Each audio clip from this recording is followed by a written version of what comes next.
Olá, boa noite. Hoje vou contar o relato de um ouvinte que prefere não se identificar, mas irei chamá-lo de Rafael, e contarei o relato como se ele estivesse contando para vocês. Eu nasci e cresci em um pequeno município chamado Serra Negra, no interior de São Paulo. Minha família sempre viveu ali, entre as colinas verdes e a mata fechada que abraça a cidade como uma fortaleza. A vida era pacata, simples, até aquela noite. Aquela maldita noite em que tudo mudou. Era abril de 2013 e eu tinha recém voltado do serviço. Trabalhava como vigia noturno numa pousada afastada da área urbana, na região da chamada Estrada das Lavras, uma via antiga de terra que corta um pedaço da serra e passa por vários sítios e chácaras abandonadas. Nesse dia, meu carro havia ficado no conserto, então fui de bicicleta mesmo.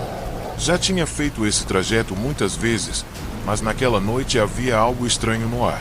Um vento morno, abafado, e um silêncio denso, como se a mata inteira estivesse prendendo a respiração. Lembro que olhei para o céu.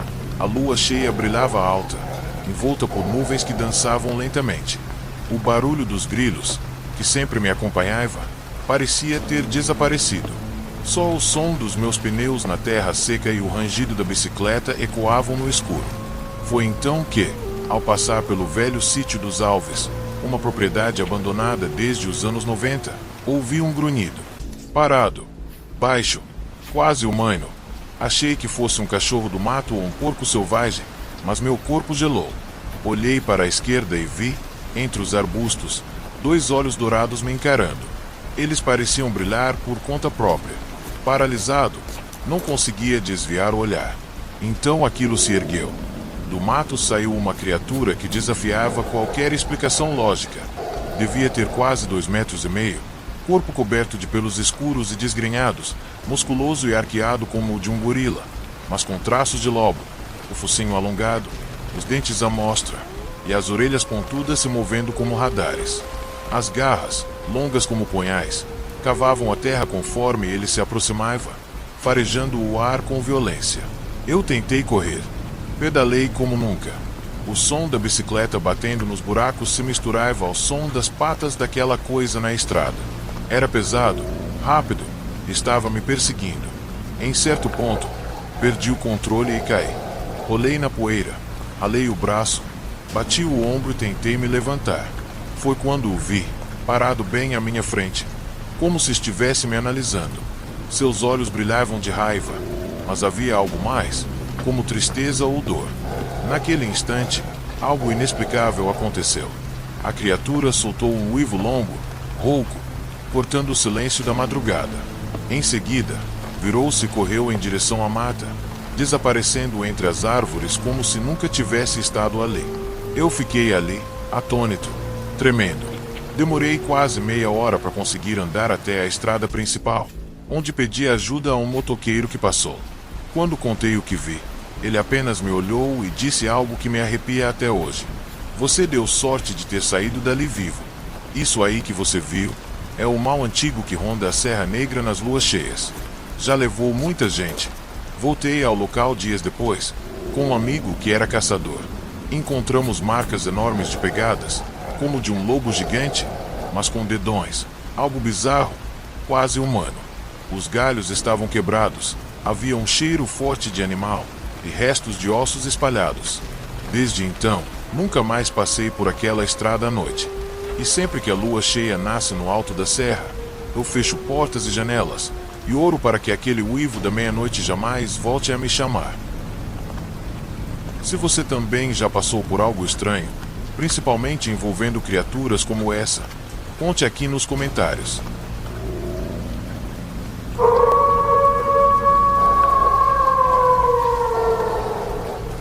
Olá, boa noite. Hoje vou contar o relato de um ouvinte que prefere não se identificar, mas irei chamá-lo de Carlos, e contarei o relato como se ele estivesse contando para vocês. Eu cresci na pequena cidade de Areias, no Vale do Paraíba, interior de São Paulo. Uma cidade cercada por morros, casarões antigos e uma névoa que parece eterna nas madrugadas. A maioria dos moradores é idosa, e as histórias de assombração passam de geração em geração como se fossem receitas de família.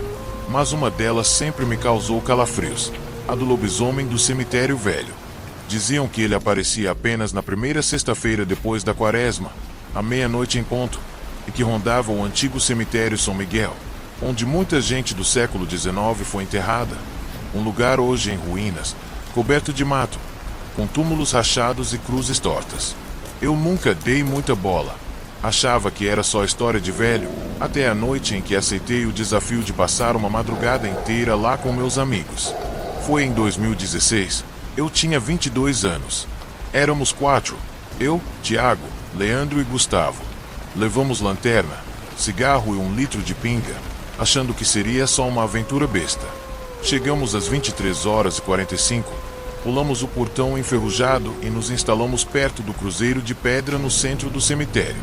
Estava tudo muito quieto, nem som de grilo, nem vento, só o som do nosso deboche. Mas quando o relógio bateu meia-noite, um uivo horrível ecoou da mata ao redor. Foi um som longo, arrastado, que parecia vir de dentro da terra. Rimos nervosos, achando que era algum cachorro do mato, até que ouvimos os passos. Passos pesados, lentos, esmagando folhas e galhos secos. Apontamos as lanternas, mas não vimos nada ainda. Foi então que Gustavo soltou um grito. Olhamos na direção dele e vimos algo saindo de trás do antigo mausoléu da família Mendonça. Era enorme, caminhava com as costas curvadas, e seu corpo parecia misturar homem e fera, coberto de pelos cinzentos e desgrenhados. O rosto era um cruzamento de lobisomem e cadáver, pele rasgada, olhos vermelhos fundos, e dentes podres que se projetavam da boca como espinhos.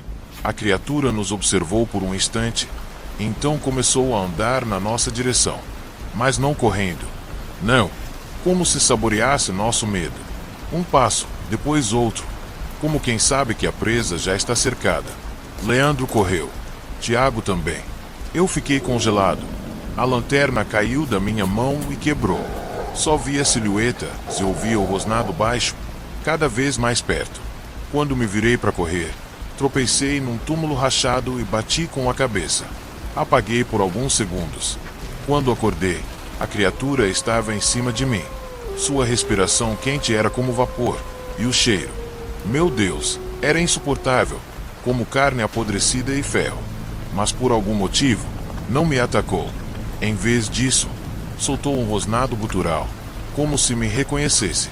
Foi então que ele ergueu o braço e arranhou seu próprio peito, deixando escorrer um sangue escuro como óleo.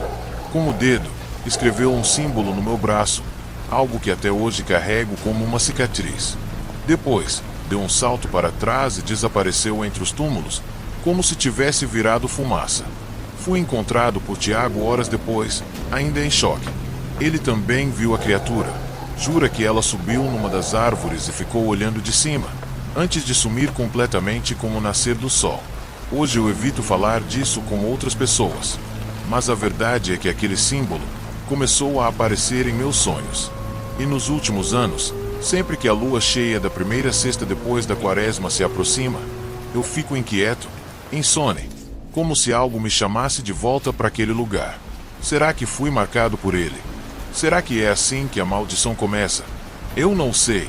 Só sei que, desde aquela noite, o uivo da meia-noite nunca mais me deixou em paz. Se você também tem um relato assustador ou já viveu algo inexplicável nas madrugadas, compartilhe aqui nos comentários. Quem sabe sua história aparece no próximo episódio do canal Uivo da Meia-Noite.